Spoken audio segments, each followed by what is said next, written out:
Joan Tower. Welcome to Overtones.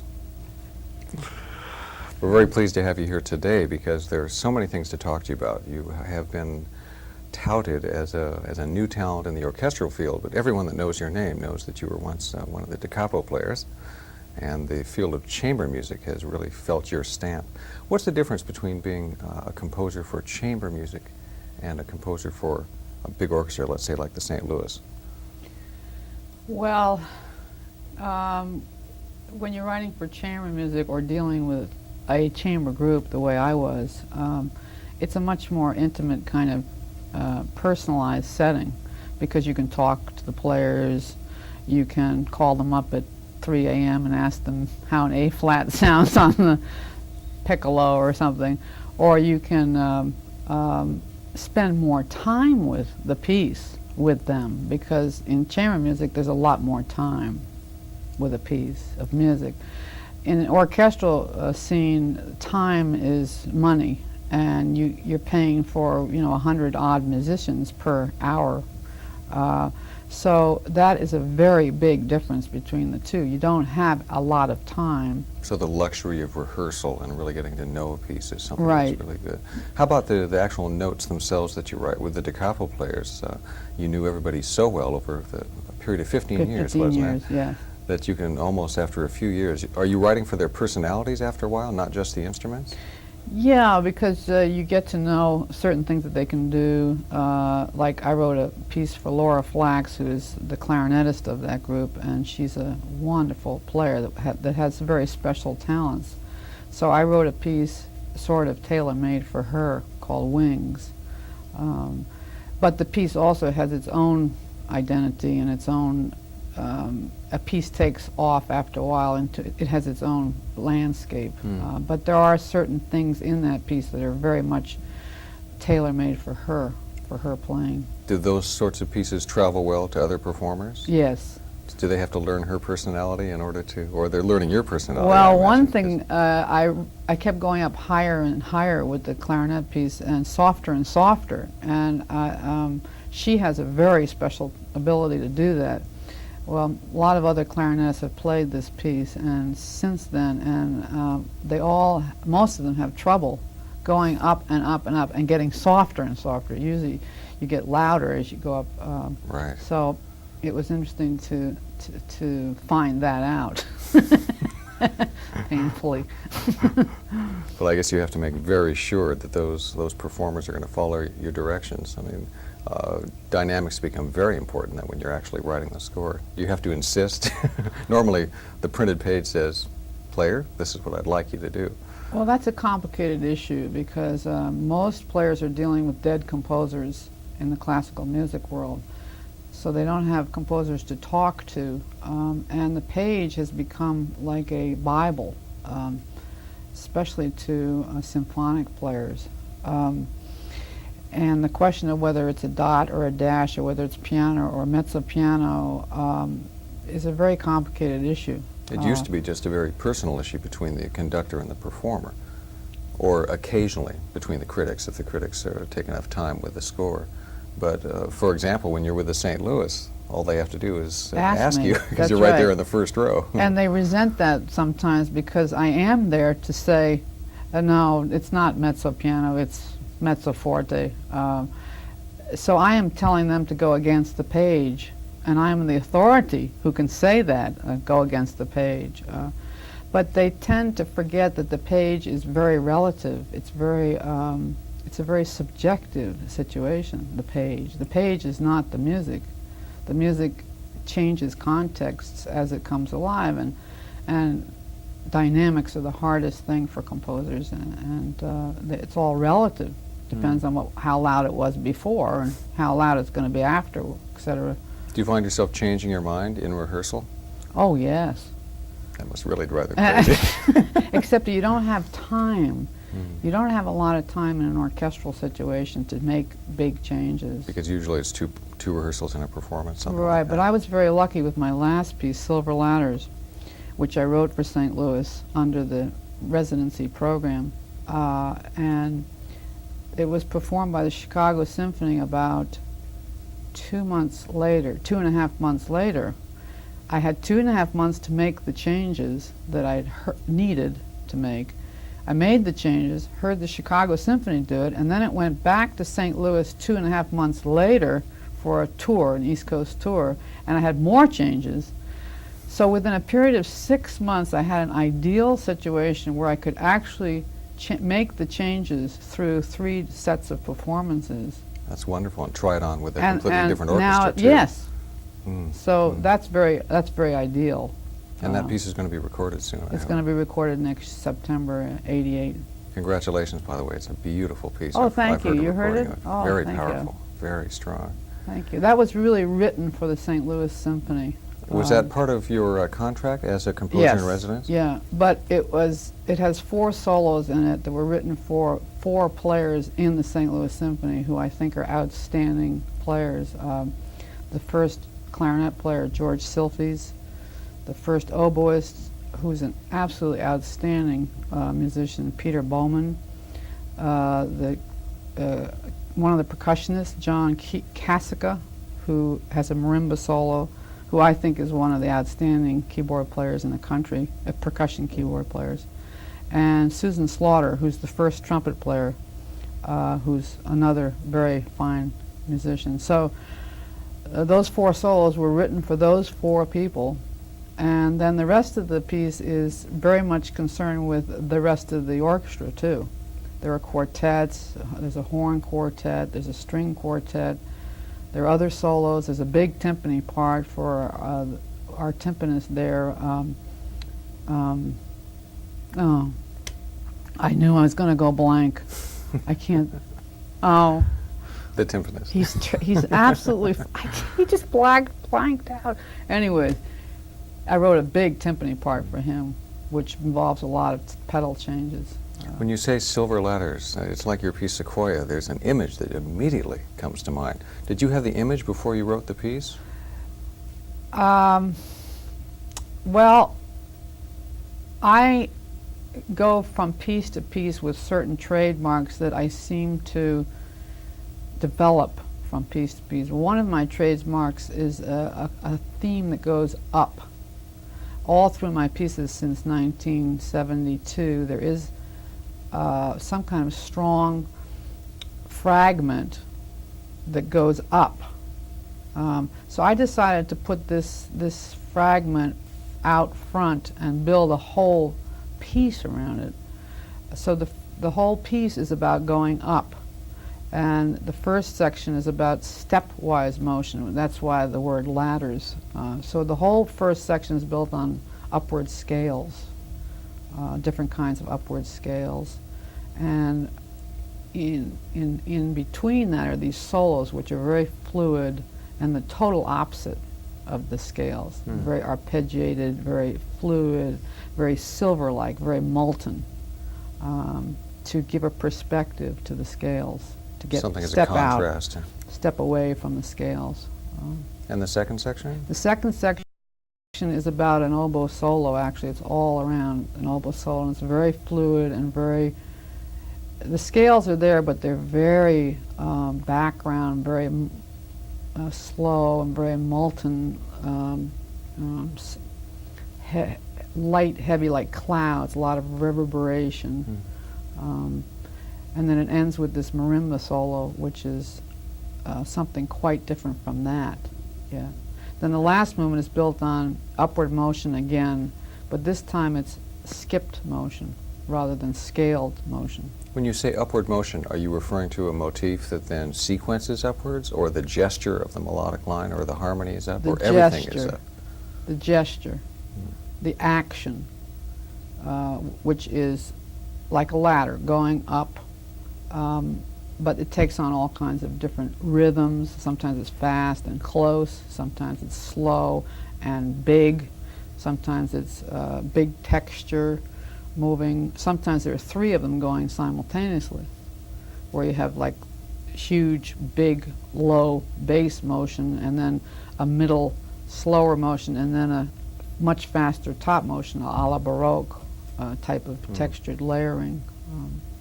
You know, when I think about a Sequoia the word up comes to mind right away. Because normally one is at the bottom looking up. That's about all you could do. They're so difficult to conceive of as a whole.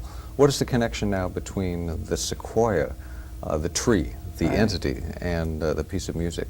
Is it dedicated to a particular tree, to treeness, to sequoia-ness? Well, no, again, that was a result of an action. My music is very much about action and about choreography. I think of myself as a choreographer of sound. That was about a balancing action where I had these huge pedal points in the piece. And out of these pedal points, there would be these branches of sound that would go up and go down on either side. So you'd have these large, long held notes, and then they would go on either side of the space. They'd go up and down and up and down and up and down. And that's how the idea of the tree came about. That in fact it was a branching out of this tree that got more and more elaborate. And also I wanted a big image, and the sequoias are the biggest trees around. I tend to pick big images. Amazon was another piece I wrote, which is one of the biggest rivers around. So that's how I picked sequoia. And then I went out to see them. The title came afterwards, though? Yeah. So the process, the concept. Actually, it came in the middle, not somewhere in the middle. Would you suggest for a listener sitting in your audience or an owner of the record to imagine a sequoia, or just think big, or diversification? It's not the best title in the world. Titles are very hard. I actually don't like that title because the sequoias, I went out to see them. They're very majestic and they're very quiet, very quiet. And this piece is not quiet. So it's not the best title in the world. I like Silver Ladders still. It's not as strong a title, but it's more relevant, actually. I can't imagine bigger contrasts in your output. I mean, for a while you were focused very much on chamber music, but within the same year that you're, well, the same few years that you're writing Silver Ladders and these big pieces, you also are still working on a small scale. You've got a solo guitar piece called Clocks and flute and guitar, miniatures again at the same time. Do you feel like you need to come back to the small scale to think, or is it just a matter of commissions? Or? It's partly a matter of people who are asking me to write pieces. I'm very much of a composer who deals with performers on it, because I feel that music takes two to make, that you are writing for specific players that have a specific interest in your piece that you're writing for them, and without them, it's you might as well be writing electronic music. I mean, it really takes, I think, two people to make music, and the guitar piece came about as a result of Sharon Ispin, who pursued me literally to get these two pieces written, the flute and guitar piece and the solo guitar piece. I didn't want to do it because I didn't know the guitar at all, one. Two, I didn't like the combination of the flute and guitar. It just didn't really do anything for me. So I told her no. What about now? I mean, but she was persistent. She said, I want to play you some Bach, and why don't you come over and we'll talk about the guitar. And I know that most composers, classical composers, don't know how to write for the guitar, and I'm used to this rejection. Let's try it. So she played some Bach for me and some other things, and I was so taken by her musicality and her facility with the instrument and her willingness to teach me the guitar that I went ahead and wrote first the flute and guitar piece, and then subsequently the solo guitar piece, which was those two pieces were very hard for me because the guitar is not like any other instrument. It just doesn't follow the same rules at all. It's a tough instrument. I noticed in Clocks you've got a little Bach in there from the Where did from you the third hear partita. Clocks? This has get been a around. well-kept secret. We're still working on that piece. I know. I heard a preparation tape, and I know the guitarist, so it's Oh, interesting. you're a guitarist. Good memory. I just remembered this. Good memory. We had an interview a long time ago in L.A. That's right. Okay. That's right. Okay, now I'm putting two and two together. Now I know why you know about that piece. Mm-hmm. It amazes me, though, that you can go down to that small of a scale, which is like an orchestra in itself with all the problems and the implications. But it's funny, you mentioned it takes two to make music. It takes a willing performer, it takes an eventually willing composer. Right. What about the third party? What about the audience? Are you writing for them? Well, the audience is what I perceive them to be, which is really me. I mean, it's a two-way street, and I'm definitely writing for them because I'm trying very hard to communicate something, and I work very hard at it, and I'm very patient with it. So I have a real desire to communicate to an audience. There are different kinds of audiences, but I can't be concerned with that. All I can do is try to write for what I perceive to be a listener. And you know, here's an interesting story about that I just discovered. I was listening to my piece Silver Ladders by myself at the first rehearsal at with the St. Louis Symphony, and it was just me, the listener. And I was dying throughout the whole thing. Dying because I was saying, that's too loud, that's too long, that's too high, that's too slow, that's, you know, I was being like very, very critical.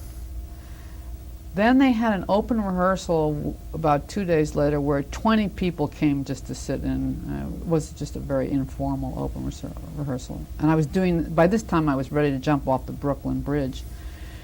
And all of a sudden there were 19 other people sitting there, and I was saying things to myself like, that's too loud, but sounds pretty good. Sounds pretty good. Not bad, not bad. But that's too short, but the flute's pretty good in that register. Yep. I was qualifying it. Well, by the time there were 3,000 people sitting there, I was saying things like, hey, that orchestration is not bad, Joan, not bad, not bad. Hey, and that idea has real forcefulness to it. I like it. It's very clear. And I only noticed this about a week later, that I had gone from wanting to jump off the Brooklyn Bridge in the space of 4 days to thinking that this piece wasn't so bad. And it had to do with the number of listeners that were present as time wore on during those 4 days, and my interpretation of my own piece with the number increasing. Were you getting any feedback from them at all? Rustling, coughing, comments? Well, when you sit there in an audience, it's hard to tell sometimes. As a performer, it's easier to tell because you can say, this audience is really hanging on to everything, although that can also be misleading too. But it's hard to know. It's a very subjective thing. Well, I wonder what changed between sitting My with 20 people. My perception, it was just me, all by myself, changed as the number of ears increased. And it told me a very interesting story about the universality of ears. It really did. So maybe they should call that program Meet the Audience instead of Meet the Composer.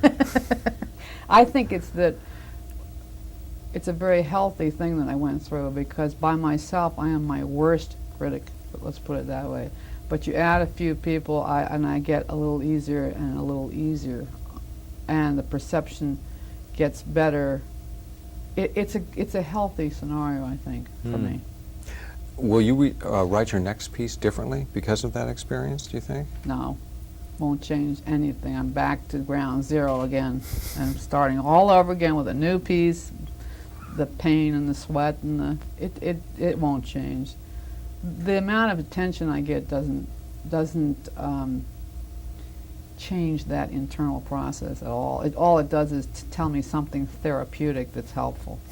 You know, that it'll be okay, Joan. You know, eventually it'll be okay. Don't worry. You know, but right now you got to put this thing together. Do you work well with deadlines? No. Do you meet your deadlines? I meet my deadlines. But I wait too long, and then there's a crunch at the end, which I never happy with. Would you write less if you had fewer deadlines? I write one piece a year. I'm very slow, but I am determined to keep it that way because I know that if I do any faster than that, I'm going to be in trouble. So that's regardless of the size or for the medium?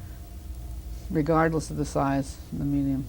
Well, if it's a solo guitar piece, that's a little faster than an orchestra piece. Or But a not solo much, piano piece not would much. be a little better for you since you know the instrument so well. Or perhaps you know it too well. You need to stand back from it. Well, you would think that it would take a lot longer to write an orchestra piece than it would to write a solo piano piece, but actually the music is what takes the time, not the orchestra, not the number of instruments. It's the putting the music together that takes the time for me. Do you write your orchestral works at the keyboard and then orchestrate afterwards? Yes. Well, mostly. Mm. Yes. What about your piano concerto? That must have been an interesting challenge for you. As a performer, did you play the romantic repertoire? Yes, I played a lot of Beethoven, and Well, there's a little Beethoven in your piano concerto, too. there's a lot. The piece is dedicated to Beethoven. Mm. I just knew that the minute I started writing that piece, the Beethoven was going to start looming, and sure enough, Over your shoulder? the first note reminded me of a sonata that I played. And so I decided to put that forward in the piece. Rather than try to hide Rather it. than try to hide it and try to ignore it, I decided to go with it. So there are two quotes in there that are really out front quotes from Beethoven's Sonata 111, the last thing he wrote. Has a beautiful arietta, which is quoted, but not entirely. The left hand's very different. And the Wallstein Sonata, there's a quote from that in the third movement of that. And what do you do with that material? Do you comment on it?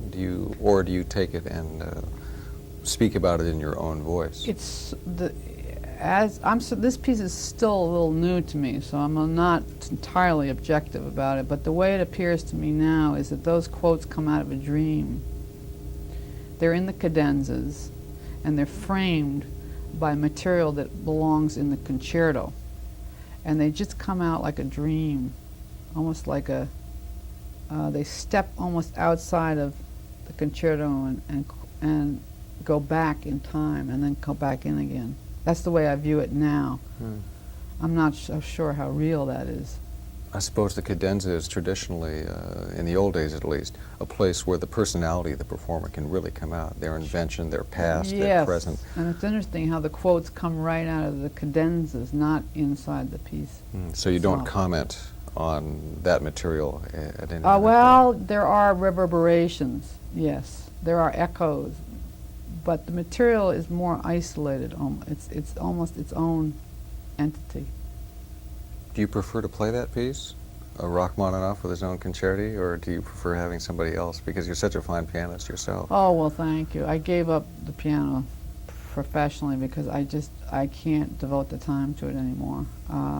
I'm doing a little conducting now. So I doubt whether I'll be ever playing that piece.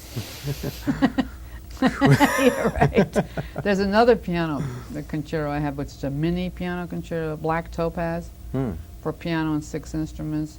I don't think I could ever play that either. It's got some tough passages in it. Did you play it when it was written? Was I it never for da capo? played that piece. I have played all my other pieces, but those 2 pieces I have not played.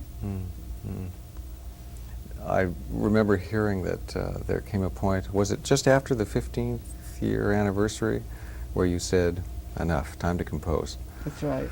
What was it like when you were balancing both of those responsibilities simultaneously? It was wonderful because I was a dancer and I was a choreographer at the same time. In other words, in doing the music as a performer, I was experiencing the real-time experience of playing, getting to know other music, presenting it to an audience, which is very different from going behind the scenes and designing that music or choreographing it or composing it. So I think I had the best of both worlds for a long time, and that really taught me a lot about music, a lot.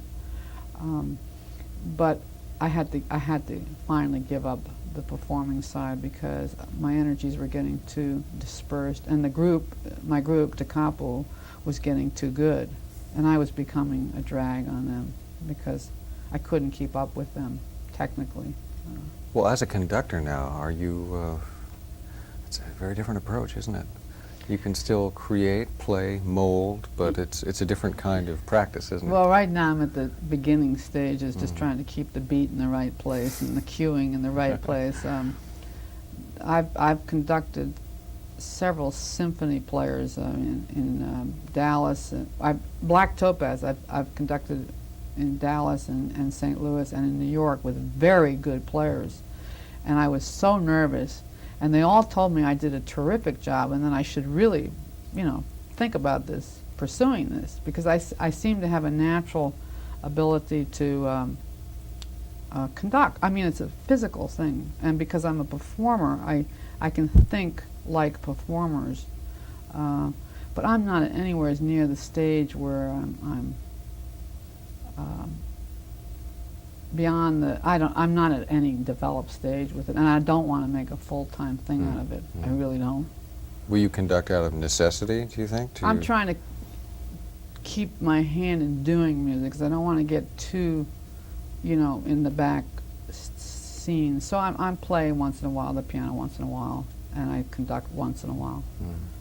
Well, after St. Louis is finished, you're moving into another activity. You're returning to Bard College as a teacher. That's going to be a difference between being out front and on the firing line with an orchestra. What's going to happen with the balance of composing and working in this familiar but once again new territory? Well, I've been teaching a long time, always part-time, because that's another kind of energy that is you have to be very careful of in order to protect your composing energy. But I'm looking forward to going back and studying some things away from the action of doing it. Studying some concertos and studying some more Stravinsky scores, just being a little more quiet about it. I'm looking forward to that. Do you have any pieces on the boards now, or any commissions? Well, I'm writing a clarinet concerto right now, which will be done April 10th at Carnegie Hall with the winner of the Naumburg clarinet competition, Charles Neidig, who's a fantastic, virtuosic clarinet player. And then I have to write a flute concerto for Carol Winsons, which is a follow-up of the Snow Dreams. You did too good a job, you see. She That's wants a right. concerto Well, now. she's such a wonderful musician, and I just like the idea of writing very much for her. And then I have to write a wind quintet for the Dorian Wind Quintet, which is a group of players I've known for a long time, and I'm very excited about that. Fine players, too. Very good players. And also, I'm going to break down the orchestra again and go back and maybe write a string quartet, a wind quintet, and really study the insides of the orchestra again, eventually. Having worked with them on such a massive scale, Yeah, go back right. and fine-tune again.